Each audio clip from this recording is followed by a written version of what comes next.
masih berbicara,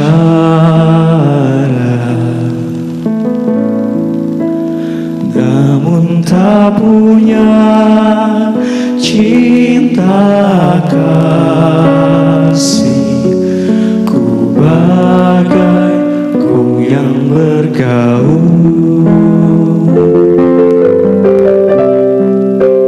andai imanku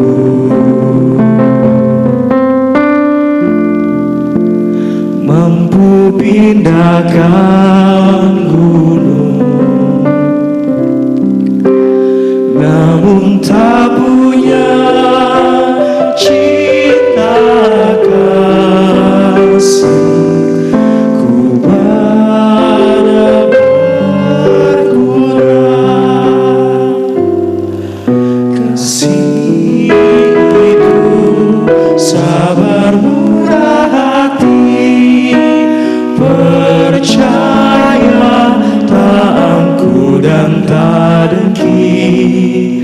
Kasih itu tak membanggakan diri, kasih itu kekal serta abadi.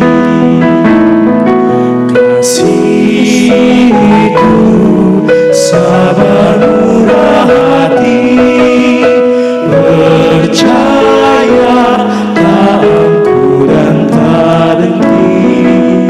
Kasih itu tak membanggakan diri, kasih itu kekal serta abadi.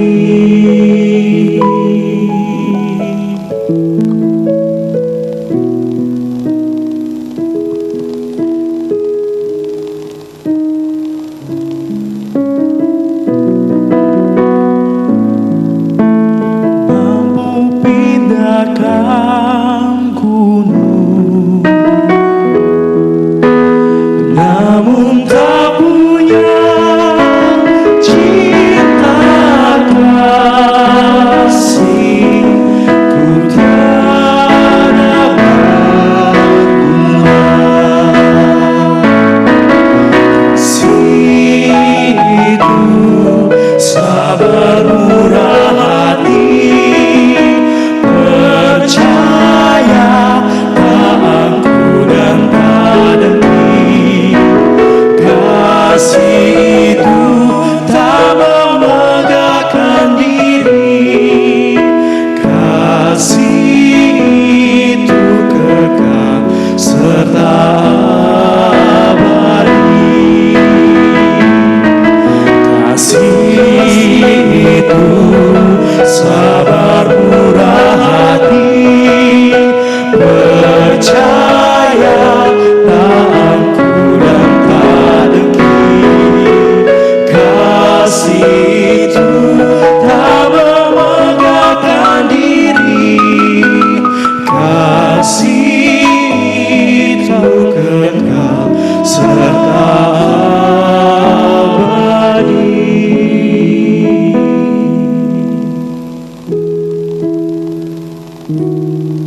Saudara-saudara pemirsa TVRI Sumatera Selatan yang terkasih, terutama pemirsa mimbar agama Katolik dimanapun Anda berada. Pada mimbar kita kali ini kita akan mengulas tema kasih. Kita baru saja mendengarkan lagu kasih yang dibawakan dengan indah oleh anak-anak kita. Ada Juan sebagai organis, ada Nando, Ivan, dan Diki dengan suara emas mereka. Nah, mungkin kita bertanya dulu, kira-kira ngerti nggak nih kasih dengan rumusan tadi itu disebut kasih apa? Kasihmu ya? Ya. Menurut saya, ya kasih. Menurut saya kasih itu lebih ke arah kasih sayang ke satu sama lain. Ke arah kasih sayang satu sama lain. Satu sama lain, Ya. begitu. Nah, tadi ada rumusannya, kasih itu murah hati, kasih itu tidak cemburu. Nah, kalau mau tahu kira-kira pernah dengar nggak ini kasih yang disebut kasih apa ini? Nando mungkin? Kalau kasih sebenarnya lagu anak kecil ada kata-kata kasih ya. Ya. Kasih ibu gitu. Oh, yang kasih ibu. Paling pertama kali mungkin didengar sama kita kali untuk pertama kali mengenal kasih. Yang tak terhingga sepanjang Ya. masa. Kasih ibu yang tidak terhingga sepanjang masa. Ya. Tapi kalau dilihat dari apa tadi yang kamu nyanyikan itu kan rumusannya kan bagus sekali itu ya. Ada tidak cemburu, tidak memegahkan diri, tidak sombong. Ya. Pernah dengar kira-kira itu sebetulnya ciri-ciri atau identitas dari kasih apa begitu? Pernah dengar Mas Diki mungkin? Kalau dari definisinya tadi Romo, kasih yang sempurna ya, perasaan yang saling tidak cemburu seperti itu, saling menghargai, saling mencintai. Kalau yang ada dalam pikiran saya bahwa itu adalah kasih Tuhan mungkin Oh, lebih. kasih Tuhan, Karena ya. satu-satunya kasih yang paling sempurna yang kita tahu dan pernah kita rasakan adalah kasih Tuhan menurut saya, Romo. Oh, kasih Tuhan. Ya, terima kasih itu gambaran dari refleksi kalian tentang kasih ya. Ada yang ketika mendengar kata kasih itu berarti kasih ibu, kemudian ada kasih antar teman begitu ya, kasih sayang, mungkin dengan orang yang pacaran ya. Tapi kita tadi melihat kalau ada yang sempurna berarti hanya kasih Tuhan ya. Nah, itu yang akan kita bahas pada mimbar kali ini.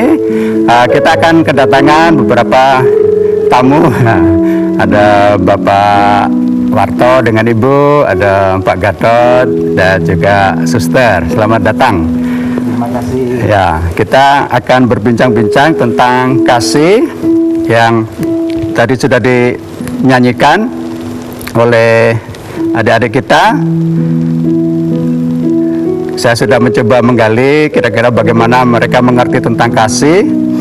Nah, ketika mendengar kata kasih langsung spontan ada yang mengatakan itu kasih ibu ya, yang dari kecil sudah kita nyanyikan. Kemudian ada kasih yang terjadi antara mungkin orang yang pacaran begitu ya, pemuda dan pemudi yang sedang jatuh cinta, membayangkan kasih yang saling memiliki begitu. Kemudian juga ada ketika muncul istilah sempurna, kasih yang sangat besar, berarti itu kasih dari Tuhan. Itu tadi Mas Diki ya. Nah, kita akan membahas memang kasih yang tadi isinya persis rumuskan dalam lagu. Ada sabar, murah hati, tidak pendendam, tidak cemburu ya, mengatasi segala sesuatu dan seterusnya. Nah, itu adalah kasih agape ya. Nah, dalam istilah Yunani sebetulnya ada empat jenis kasih, mulai dari yang paling rendah itu namanya eros. Kemudian ada tingkat berikutnya namanya itu storge ya. Kemudian ada filia dan yang terakhir kasih agape, itu yang paling tinggi. Nah, kita tahu ya eros itu kasih yang didasarkan pada nafsu. Itu memang naluriah, itu ada dalam diri manusia dan itu terjadi ketika misalnya orang berhadapan dengan lawan jenis begitu ya, maka yang muncul adalah secara naluriah, itulah yang disebut sebagai nafsunya, mungkin ingin memiliki, ingin bertemu dengan dia dan seterusnya. Kemudian ada kasih storge, itu yang mengikat kita secara keluarga ya, sebagai relasi kekeluargaan. Kemudian ada filia, itu yang disebut sebagai kasih pertemanan ya. Itu kalau misalnya dirumuskan itu karena ada keuntungan yang mau diambil atau saling menguntungkan begitu. Nah, kemudian ada kasih yang disebut yang paling baik dan paling benar, paling tinggi, itulah kasih agape. Nah, tadi dinyanyikan oleh adik-adik, sebetulnya itu kasih yang diambil dari penjelasan Santo Paulus ya, di surat kepada Jemaat di Korintus bab 1 ayat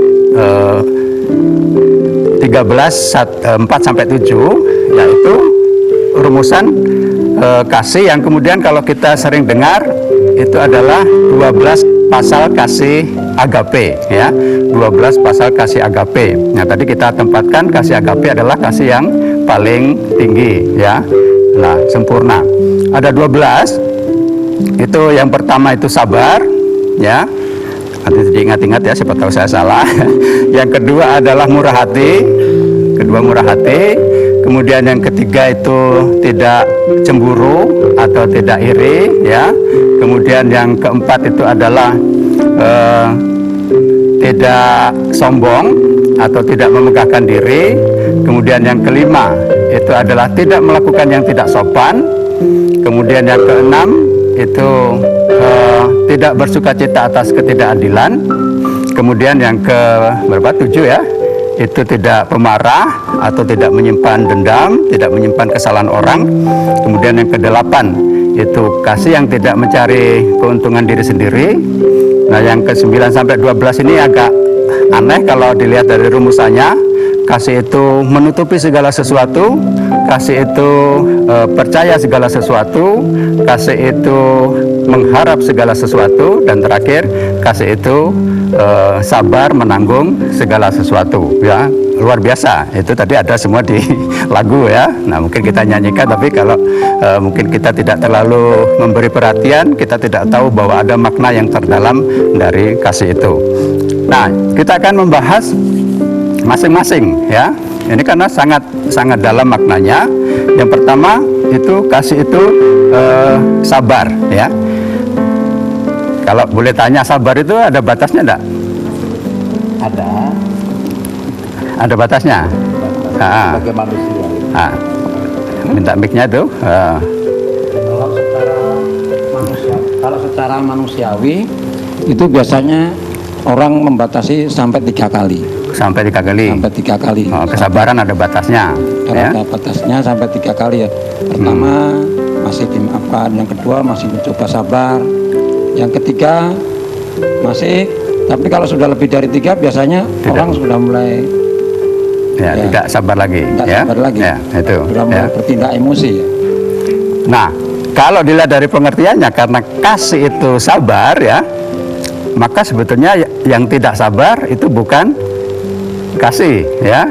Kalau lihat dari logikanya itu kasih itu sabar, tidak sabar berarti bukan kasih. Nah, memang kalau secara manusiawi kita sering membatasi kesabaran kita. Ya, sabar itu ada batasnya. Mana ada orang yang selalu sabar? Kalau semua terus sabar, ya sampai kapan kita? Ya.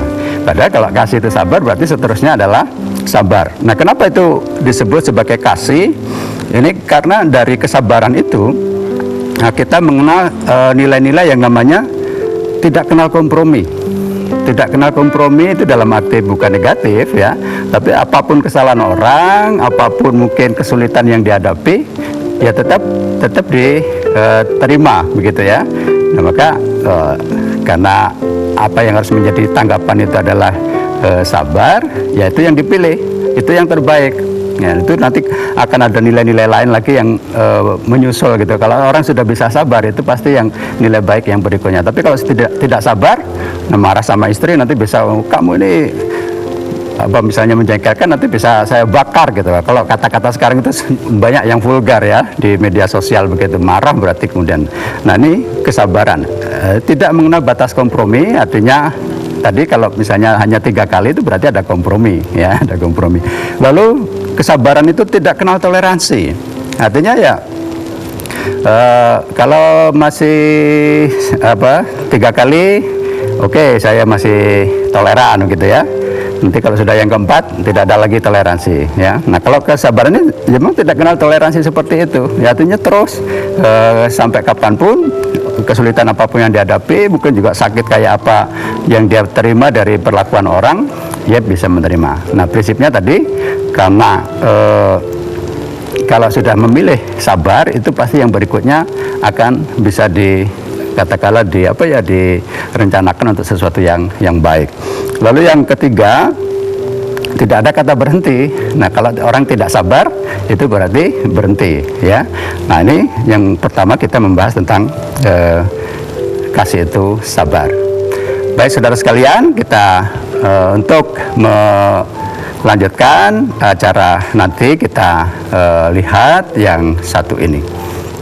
Pengampunan yang kau beri, pulihkanku.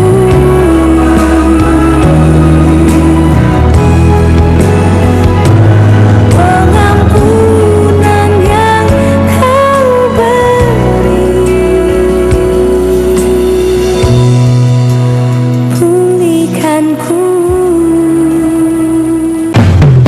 Selamat datang di Corona Fashion Show. Fashion show menarik, gaya nyentrik namun menggeliti.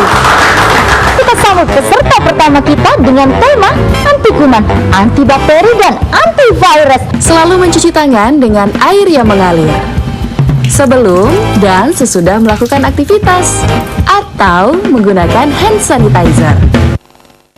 Peserta selanjutnya dengan tema jaga jarak aman. Jaga jarak minimal 1 meter saat berbicara dan beraktivitas. Jarak boleh jauh, tapi hati kita tetap bersatu. Peserta yang terakhir dengan tema anti percikan air dan debu. Masker dan face shield dapat melindungimu. Terima kasih telah membantu mencegah penularan COVID-19 menuju Indonesia sehat.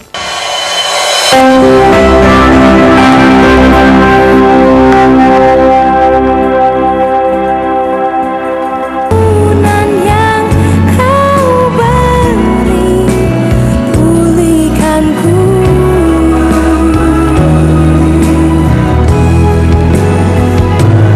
Pengampunan yang kau beri,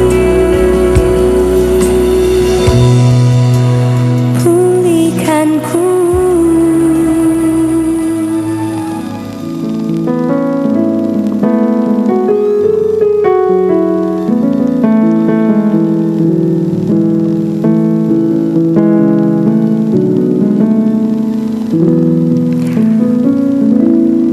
Baik, saudara sekalian, kita akan membahas yang kedua, kasih itu murah hati. Ya, kasih itu murah hati. Ini juga sesuatu yang pasti sangat sulit untuk dimengerti, ya. Kalau boleh disebut, inti-intinya adalah tidak lekat pada ikatan milik.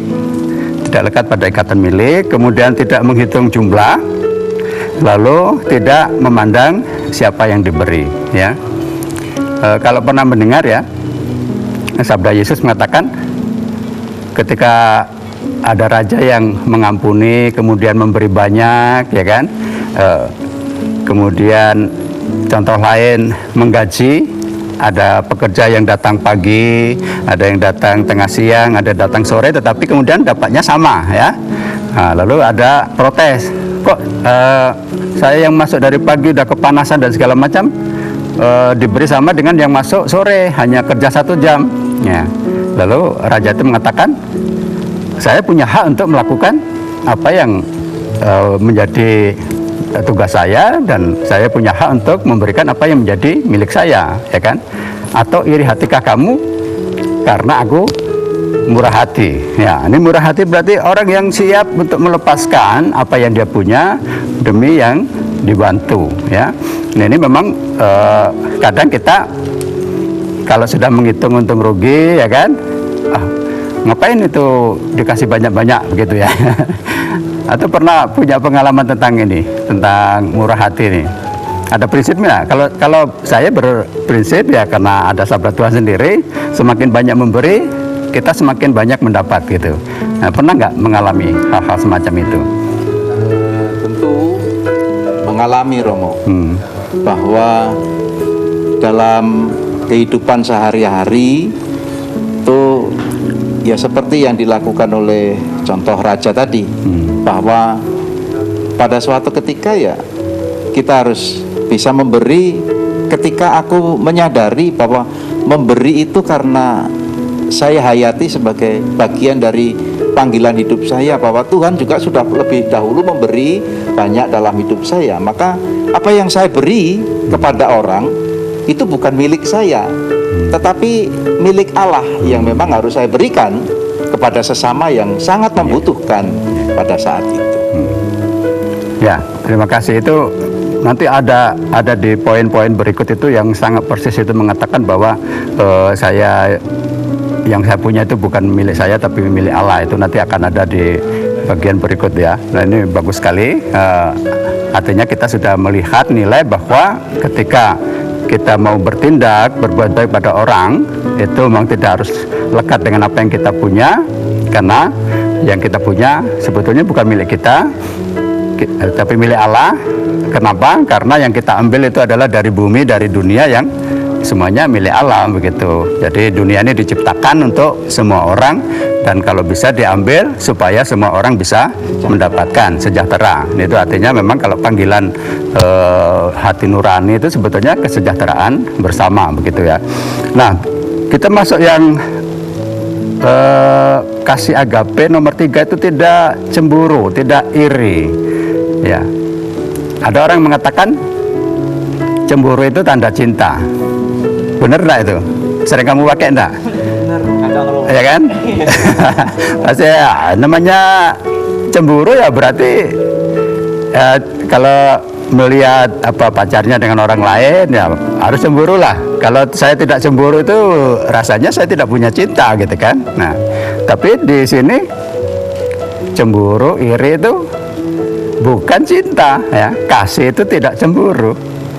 Kenapa kira-kira kok bisa dibilang kasih itu tidak cemburu? Pernah enggak memikirkan enggak? Demikiannya kalau dipakai. Nah, saya langsung mungkin Pak Gadot ya. Kasih itu tidak cemburu. Kalau menurut saya sih, karena orang itu mempunyai motivasi, barangkali menginginkan yang terbaik, mungkin buat pacarnya atau kekasihnya, gitu. Sehingga tidak menjadi miliknya pun itu tidak apa-apa. Yang penting yang dicintai, yang dikasihi itu bahagia, begitu. Oh, ini artinya menjelaskan yang tidak cemburu ya? Ya. Nah, kasih tidak cemburu. Suster mungkin?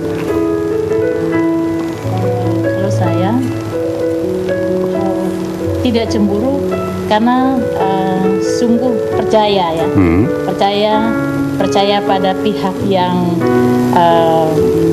dicintai dan juga dia sendiri yakin bahwa orang yang ada di hadapannya atau orang lain itu akan melakukan hal-hal yang baik, melakukan hal-hal yang benar. Jadi tidak akan muncul dalam dirinya atau dalam ungkapannya untuk mengatakan sesuatu yang menyakitkan. Ya, tapi artinya ini mudah dimengerti bahwa kasih itu tidak cemburu. Nah, memang kalau cemburu itu kan sebetulnya arahnya bukan yang dikasihi, tetapi yang mengasihi kan, diri sendiri. Nah, padahal kasih itu artinya melakukan sesuatu yang baik untuk yang dicintai, ya, untuk yang dikasihi. Nah, berarti yang harus dituntut korban, yang harus dituntut sesuatu yang hilang, itu justru yang mencintai. Tapi kalau orang cemburu itu justru arah kasihnya itu ke diri sendiri. Dia tidak rela dia kehilangan pacarnya, begitu kan. Maka walaupun dia mengatakan aku mencintaimu, tetapi sebetulnya yang ditujukan dirinya sendiri. Maka kalau ada rumusan aku ini mencintaimu, maka jangan tinggalkan aku. Nah, ini sebetulnya kan salah ya, kontradiktif. Karena apa? Karena mencintai tetapi arahnya kembali ke dirinya, ya, begitu. Nah, itu 3 yang pertama ini memang sungguh-sungguh untuk mengurus soal diri, sabar, murah hati, tidak cemburu. Ya, memang harus sangat-sangat diolah. Artinya secara prinsip, karena kasih itu sebetulnya tidak pernah egois. Kasih itu altruis itu artinya untuk yang dikasihi, untuk yang lain, maka arah dari kasih itu selalu keluar dari diri. Nah, karena mengasihi itu memberikan sesuatu, berarti ada yang hilang dari yang mengasihi ini. Tidak boleh ada justru di sini yang bertambah, tapi nanti secara rahmat, secara apa bisa akan bertambah banyak, ya. Lalu kasih yang keempat, kasih agape yang keempat itu tidak sombong. Tidak sombong, tidak memegahkan diri, atau orang lain katakan tidak tinggi hati, ya. Nah, ini punya sifat atau nilai-nilai yang tahu dan sadar posisi. Kemudian yang diperoleh tidak untuk dipamerkan, ya. Lalu bahwa kehebatan yang dipunyai itu bukan melulu usaha dan kemampuan dia, tetapi anugerah dari Tuhan. Lalu juga kalau selalu sukses, selalu hebat, itu juga berkat orang lain, ya. Terus kemudian kalau orang merasa bahwa dirinya sangat hebat dan bisa melakukan semuanya, ya, kemudian menjadi sombong, menjadi angkuh, menjadi tinggi hati, itu istilahnya menempatkan posisinya itu terlalu tinggi begitu, ya, lalu merendahkan orang yang lain, ya. Nah, itu kan menjadi bahaya kalau misalnya nanti ada apa-apa dia menjadi jatuh, ya, jatuhnya apa istilahnya sangat sakit gitu, ya. Semakin tinggi memposisikan diri dengan kesombongan, nanti kalau jatuh semakin sakit. Nah, ini saya kira sesuatu yang sangat menarik, ya, bahwa orang tidak boleh sombong karena sadar posisi dia tidak pernah terlepas dari orang lain. Itu harus diakui, ya kan. Nah, karena manusia kan punya jiwa sosial atau sebagai makhluk sosial, ya. Sebagai pribadi, ya, ego, tapi kemudian juga ada sisi sosial dari manusia. Itu yang kemudian harus juga diperlihatkan bagaimana kita ketika berhasil tadi mengingat juga anugerah Tuhan, ketika kita sukses kita juga ingat bahwa ada orang lain yang membantu kita. Nah, mungkin kehebatanmu karena bapakmu, karena keluargamu, ya kan, mendidik supaya tidak pernah boleh menyerah. Kalau tidak berhasil sekarang berarti nanti harus diusahakan dengan lebih keras lagi. Nah, itu kan ada nilai-nilai yang artinya datangnya dari orang lain. Nah, mungkin juga di daerah yang miskin begitu banyak orang yang menjadi pejuang justru karena mereka mau sukses begitu kan. Nah, tapi juga ada yang kemudian mentalnya menjadi lemah itu karena juga kebersamaan. Maka di situ kalau ada keberhasilan, ada kesuksesan, pasti tidak lepas juga dari pengaruh orang lain. Ini saya kira ya indah, ya, kalau kita merenungkan kata kasih ini apa? Kasih tidak sombong, ya. Mungkin sudah ada pertanyaan. Kita bertanya Romo ini tadi contoh, ya. Tadi Romo menjelaskan tidak sombong. Contoh konkret aja. Ini adik kita sini ada Nando, ada Ivan, ada Diki, ada adik kita yang ngiringi. Lalu mereka mendengarkan, ya, suaranya bagus sekali, ya, kalian ditayangkan di TVRI gitu. Lalu ini tadi berhubungan dengan tidak sombong. Di antara Nando atau Ivan atau Diki mengatakan, aduh terima kasih Tuhan, ini semua karena Tuhan, atau jadi memegahkan Tuhan gitu, atau mengaku siapalah saya ini, ya, untuk menunjukkan bahwa dia itu tidak ada apa-apanya, ya, dengan kebanggaan yang diberikan orang lain gitu. Tapi beda lagi kalau pernyataan yang diberikan itu di antara Nando atau Ade Diki atau De Iva mengatakan, wah siapa dulu kami, hanya kelompok kami inilah yang bisa diandalkan. Nah, itu yang tadi muncul kata sombong itu. Tadi kalau kita tidak sombong tadi, seperti yang saya ungkapkan tadi, selalu mengadakan, ya itu bukan saya, dari Tuhan, dan juga latihan terus-menerus bersama orang lain, dan itu. Ya, karena mereka latihan bersama, saling melengkapi. Ya. Nanti kalau sombong namanya membusukkan dada, harus banyak beli pakaian. Makin lama pakaiannya nggak cukup. Ya. Jadi kesombongan tetap akan merugikan diri sendiri. Ya. Nah, di sini kita dilatih untuk, ya. Kalau misalnya ada kasus begini, jadi ketika orang itu tidak boleh sombong lalu takut tampil. Yang kemudian munculnya adalah ya menunggu orang lain saja yang bisa tampil, bisa memberi, bisa mengatasi masalah mungkin, ya.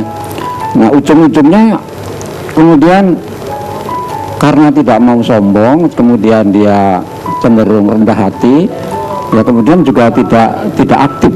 Ini bagaimana? Tapi kadang-kadang kan kamu kan punya kemampuan, ya, kamu kan bagus suaranya gitu.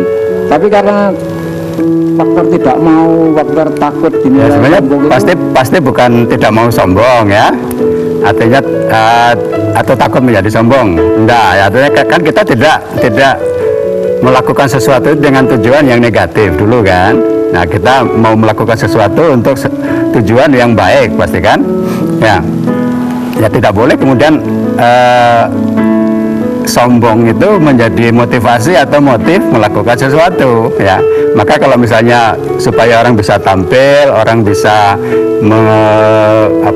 mengaktualisasikan kemampuannya, potensinya, ya itu yang kita sebut sebagai bimbingan atau pembinaan supaya orang bisa ya betul-betul itu. Tapi pasti tidak akan kita katakan supaya bisa sombong kan. Jadi artinya motivasinya jangan sampai kita arahkan ke sesuatu yang negatif ya. Tidak ada yang namanya motif atau juga alasan atau bahkan tujuan kita melakukan sesuatu untuk sesuatu yang negatif ya. Nah, artinya tetap tidak boleh sombong ini artinya ketika kita bicara soal keberhasilan kita, soal kesuksesan kita, soal apa yang kita miliki, soal yang mungkin kita memang di satu tempat kita berada di posisi teratas karena kemampuan dan bakat kita ya, maka itu. Tapi kalau misalnya ada orang yang tidak mau tampil dengan alasan mau rendah hati, itu sebenarnya juga sudah sombong ya. Itu juga sudah sombong ya. Baik saudara sekalian, kita semakin menarik membicarakan tentang kasih ini, tetapi kita lanjutkan nanti, kita saksikan yang satu ini. Pengampunan yang kau beri, pulihkanku.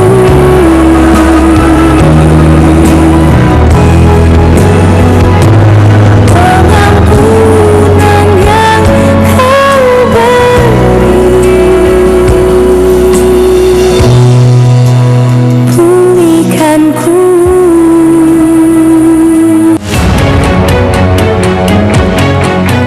Pandemi COVID ini kita jadikan momentum untuk melakukan percepatan transformasi digital. Era TV digital ini sudah di depan mata. Yang penting untuk masyarakat itu kualitas siarannya bagus, bagi industri televisi itu sendiri atau penyiaran itu sendiri, agar segmentasi pasarnya nggak tergerus.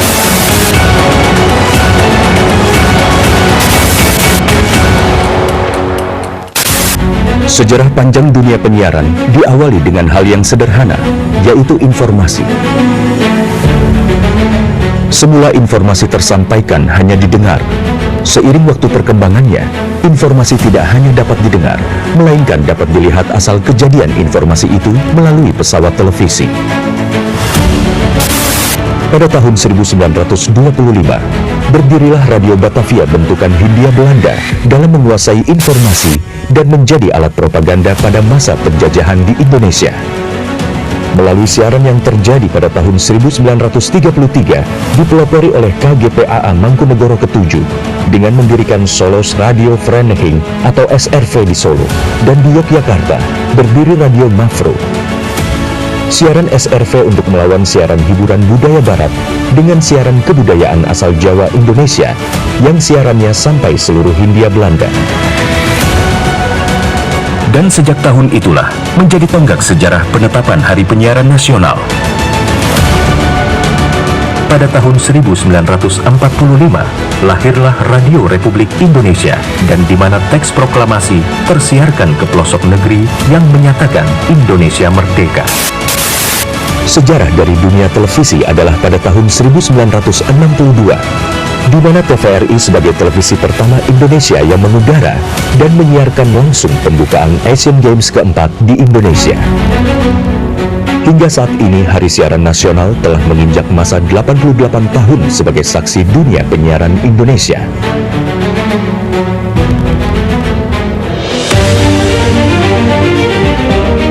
Sehingga perkembangan teknologi penyiaran menjadi faktor utama dalam menentukan kualitas penyiaran demi Indonesia maju. Namun masih banyak daerah yang tidak dapat ikut andil dalam pemerataan ekosistem dunia penyiarannya. Solusinya adalah analog switch off atau ASO. Penyiaran secara analog akan segera berakhir menuju era digital yang menyeluruh. Kementerian Kominfo adalah rumah TV digital. bersama pihak terkait mewujudkan kesuksesan peralihan ESO menuju penyiaran digital. 2 November 2022 menjadi penting dan sejarah bersama era siaran nasional, yaitu berakhirnya masa siaran analog menuju era TV digital. Digitalisasi televisi menjadi kepentingan bersama. Meratanya siaran hingga ke pelosok negeri, bersih gambarnya, jernih suaranya, dan canggih teknologinya. Menciptakan masa depan bangsa Indonesia yang lebih maju.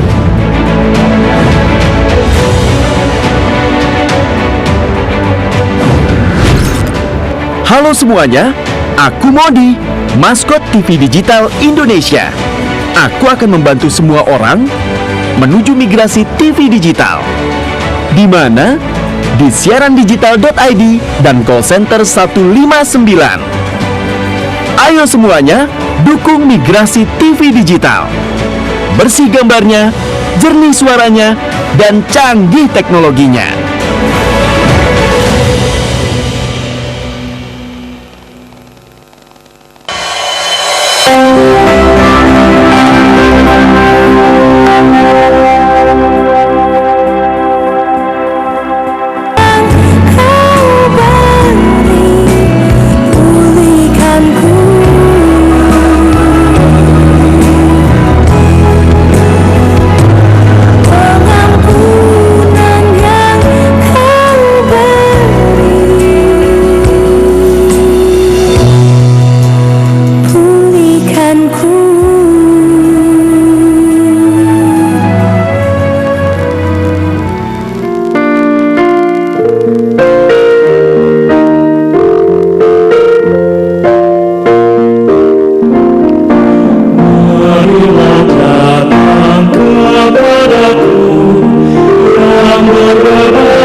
Saudara sekalian, kita akan lanjutkan bincang-bincang kita tentang kasih agape kita akan melihat poin yang kelima, yaitu kasih itu tidak melakukan yang tidak sopan. Kita barusan mendengar satu lagu yang sangat indah. Kalau kita lihat di kitab suci, ini judulnya Undangan Juru Selamat, ya. Marilah datang kepadaku, kamu semua yang letih lesu dan berbeban berat, ya. Setelah jadi lagu sangat indah, ya. Tadi ketika menyebut marilah datang kepadaku karena aku akan memberi kamu makan, Ivan langsung tersenyum. Nah, ini saya curiga ini. Ya, kalau soal makan dia langsung tersenyum, ya. Nah, mungkin sudah lapar kali ya.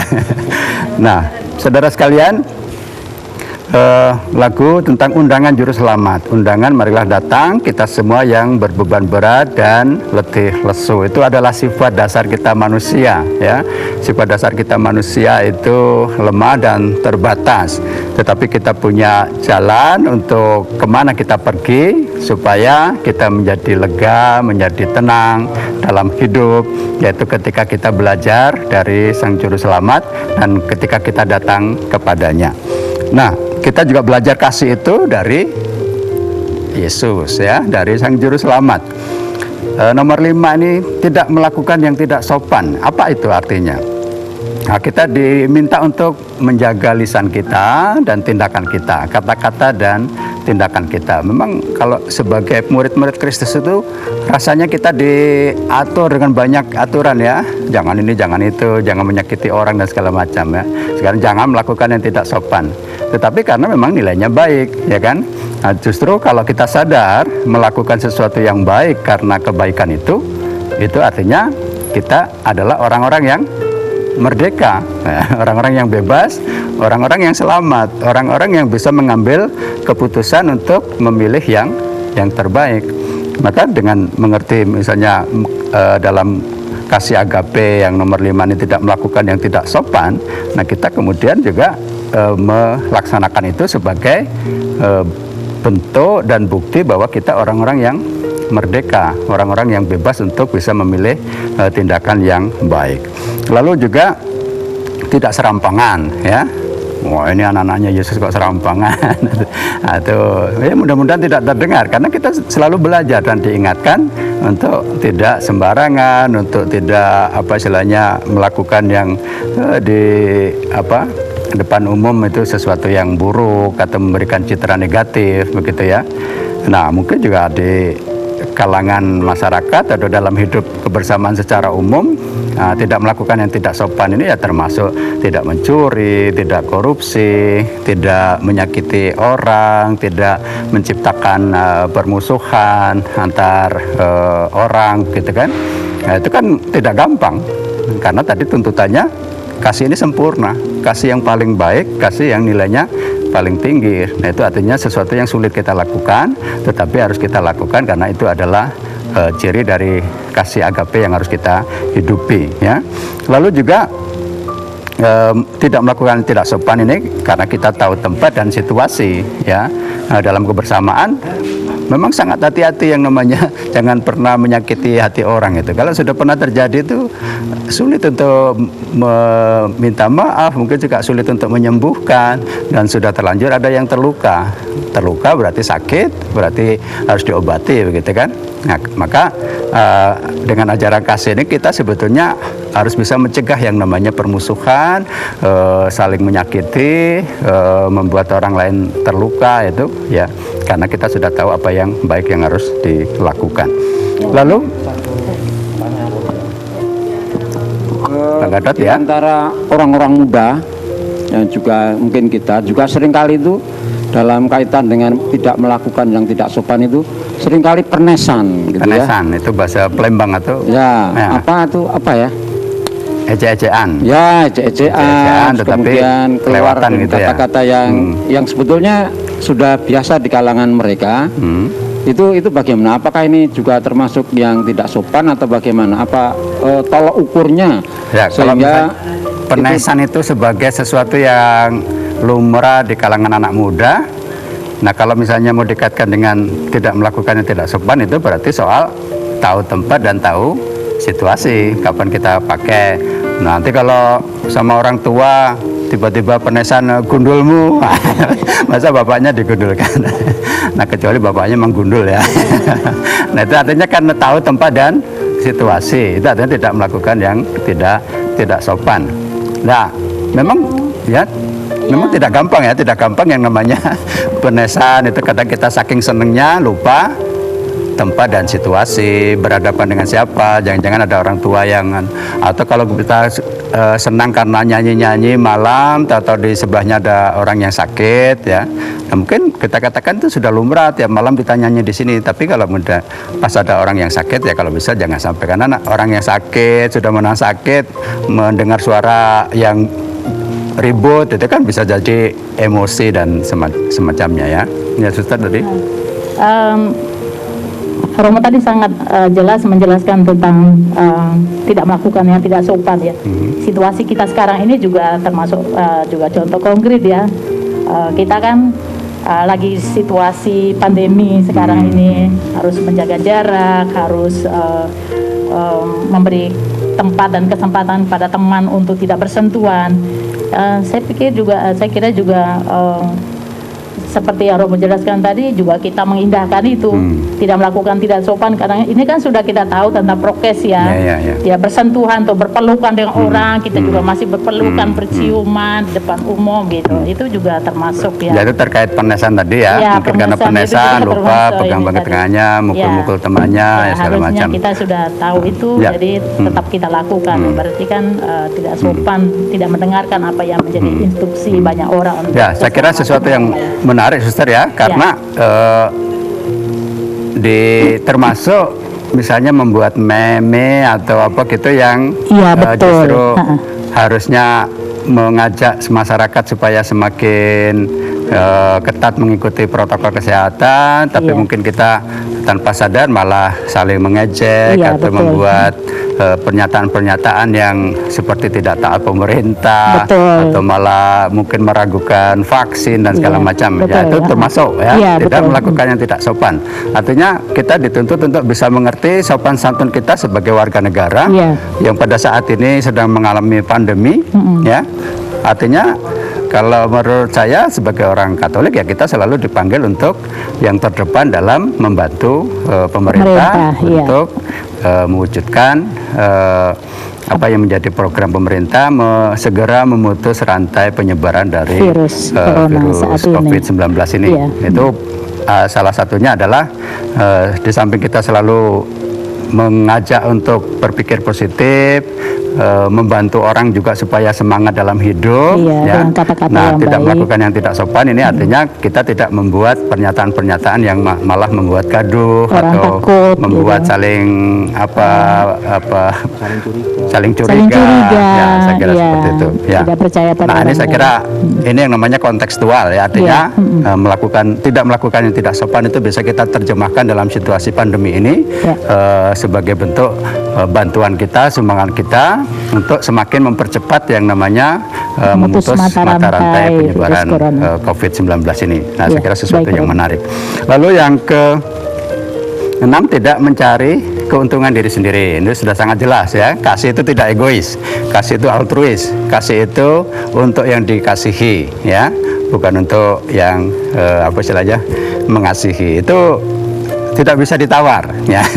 Terus mungkin akan ada yang bertanya, kalau memang seperti itu lalu apa untungnya untuk saya yang mengasihi ya. Nah, karena kita berelasi dengan orang saling mengasihi, ada kata saling ini sangat penting. Maka kemudian kita mendapat dari orang lain gitu kan. Tapi ketika kita mengatakan saya mengasihi, saya mencintai, ya itu artinya saya yang berkorban, saya yang kehilangan apa yang saya miliki karena saya berikan pada orang lain, saya kehilangan, atau kalau misalnya harus sakit karena mengasihi, itu berarti saya yang menderita gitu kan. Allah mengasihi juga dengan menderita, sampai yang paling besar itu taat sampai mati di kayu salib, menderita demi kasihnya kepada kita ya, semacam itu. Begini Romo, ini apakah ini pertanyaan atau sebuah pernyataan saya tidak tahu, bahwa dalam kehidupan itu sekarang masih tampak itu bahwa ketika orang mencintai, mengasihi itu selalu dibarengi ada pamrih. Kalau saya melakukan ini ya, saya berharap bahwa apa yang saya lakukan ini nanti akan kembali kepada saya. Menurut saya ini kan sebuah, kembali lagi masih saya egois. Cinta saya itu masih perhatiannya kepada diri saya, bukan kepada orang lain. Meskipun saya sudah berbagi. Ini masih tampak dalam kehidupan kita sehari-hari, dalam praktek hidup, bahwa kalau saya memberi ya harus ada yang kembali. Nah, memang kita dituntut bahwa kita memberi, seperti tadi di awal saya mengatakan bahwa apa yang saya punya itu sebenarnya bukan punya saya. Namun situasi yang seperti ini tidak gampang, Romo. Dalam situasi sekarang ini tidak mudah orang bisa menyadari bahwa apa yang dimiliki itu sesungguhnya bukan miliknya sendiri, tetapi sesungguhnya semua yang kita miliki kan milik Allah. Ya, semua itu yang diciptakan itu milik Allah. Lalu kemudian ya, bagaimana Romo? Karena di zaman sekarang ini tidak mudah itu Romo untuk mewujud nyatakan yang namanya tidak mementingkan diri sendiri, atau untuk keuntungan diri sendiri. Nah, sebetulnya kan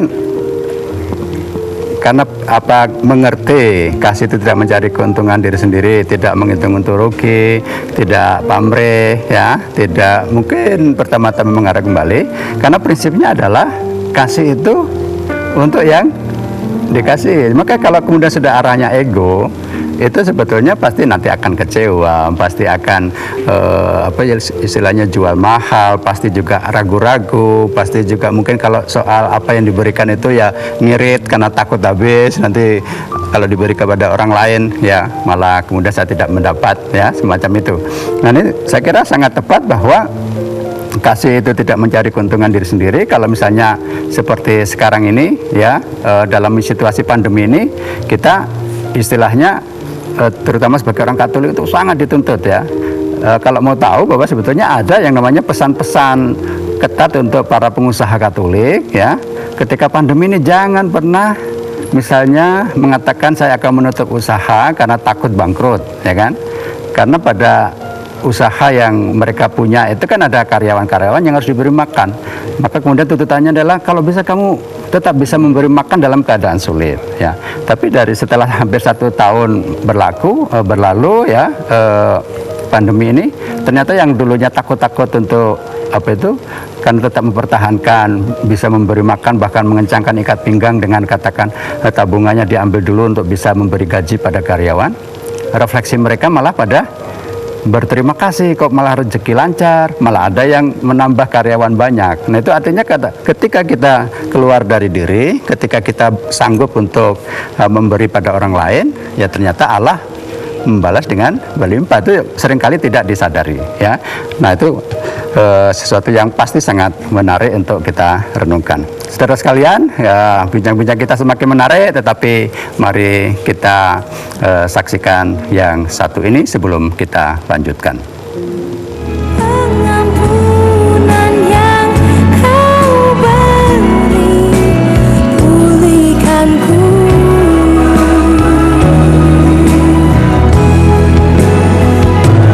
Pengampunan yang kau beri, pulihkanku. Yang duran, payo, mantai. Duran, laju. Dah, duran, mantai. Oh, dah duran manis ini. Bangun deh, dah gelingkau.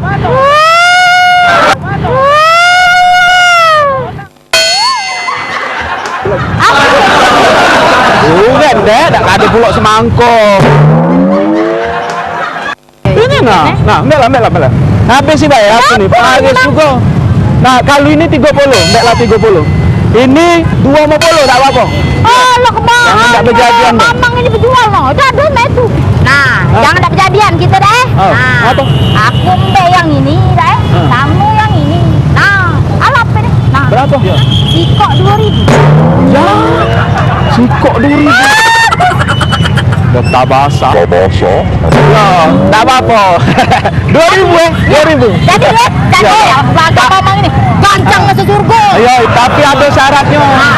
Tunggu sini. Ini yang besar ini.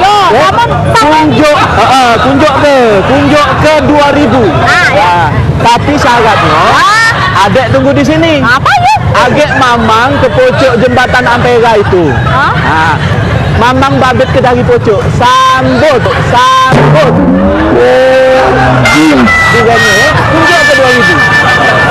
Tak bahasa.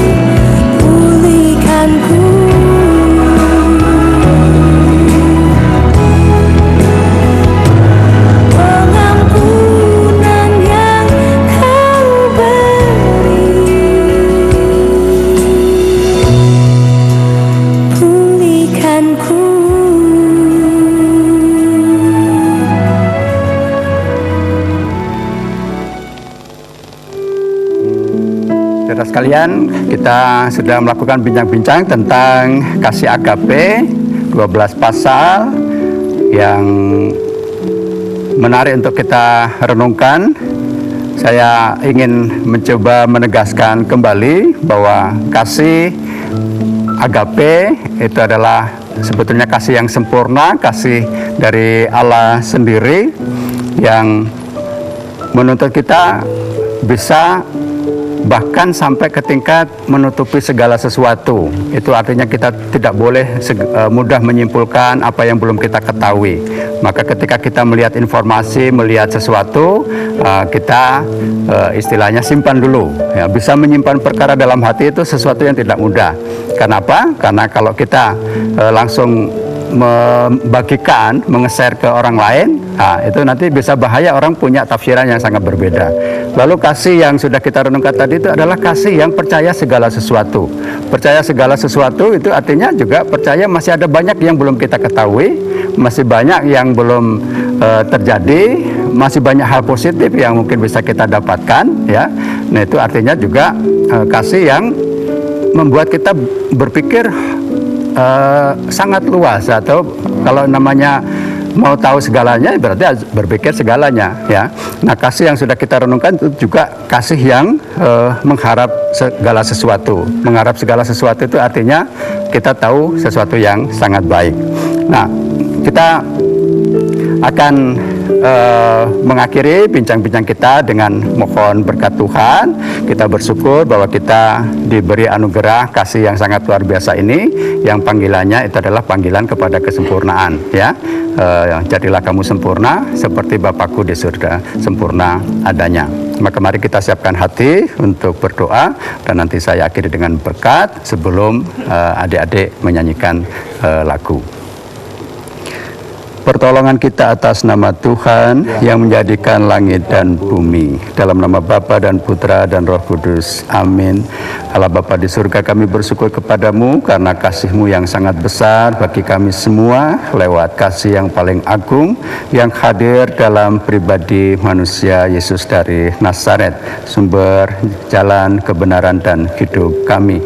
Lewat Dia Engkau telah memberikan teladan tentang kasih yang agung, kasih yang memberi diri, kasih yang menderita, kasih yang taat, kasih yang setia, yang memampukan kami juga untuk belajar dari Dia bagaimana kami saling mengasihi sebagai saudara seiman, tetapi juga mewujudkan kasih itu kepada sesama kami, siapapun mereka, terutama mereka yang miskin, menderita, dan butuh pertolongan. Bahkan Kau juga mengajak kami bisa mengasihi sampai ke tingkat yang paling sulit, bisa mengasihi musuh, teguh, memaafkan mereka yang membenci kami, mendoakan mereka yang mengutuk kami, dan memohonkan berkat bagi mereka yang menganiaya kami. Maka kami bersyukur atas rahmat kasih-Mu yang sangat besar ini. Semoga kami semua semakin bertekun dalam persekutuan dan semakin teguh dalam pelayanan kami kepada sesama, kepada masyarakat, terutama pada masa pandemi ini, supaya sumbangan kami juga memberikan arti yang baik untuk terutama memutus mata rantai penyebaran virus COVID-19 ini, sehingga masyarakat kami dan kami semua bisa mengalami hidup yang lebih baik lagi. Semua ini kami aturkan kepadamu karena Kristus Tuhan dan pengantara kami. Amin. Tuhan sertamu, dan sertamu juga. Kita sekalian senantiasa dinaungi oleh berkat Allah yang Maha Kuasa, Bapa dan Putra dan Roh Kudus. Amin.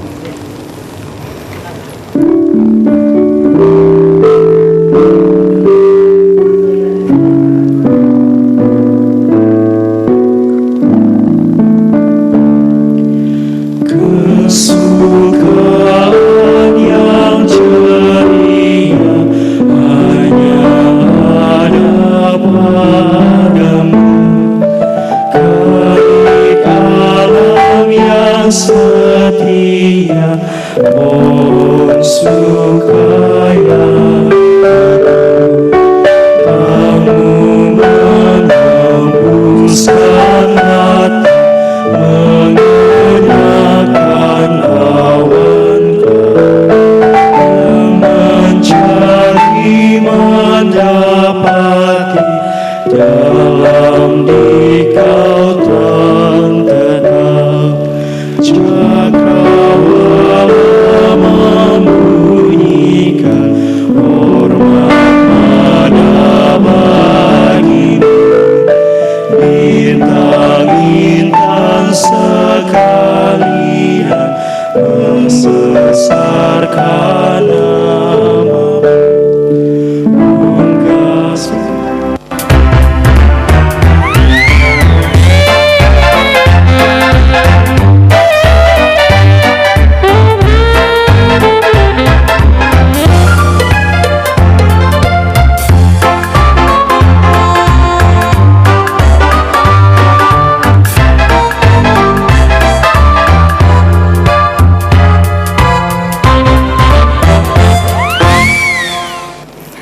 Adik-adik, berjumpa lagi bersama Kak Sari di Dunia Anak.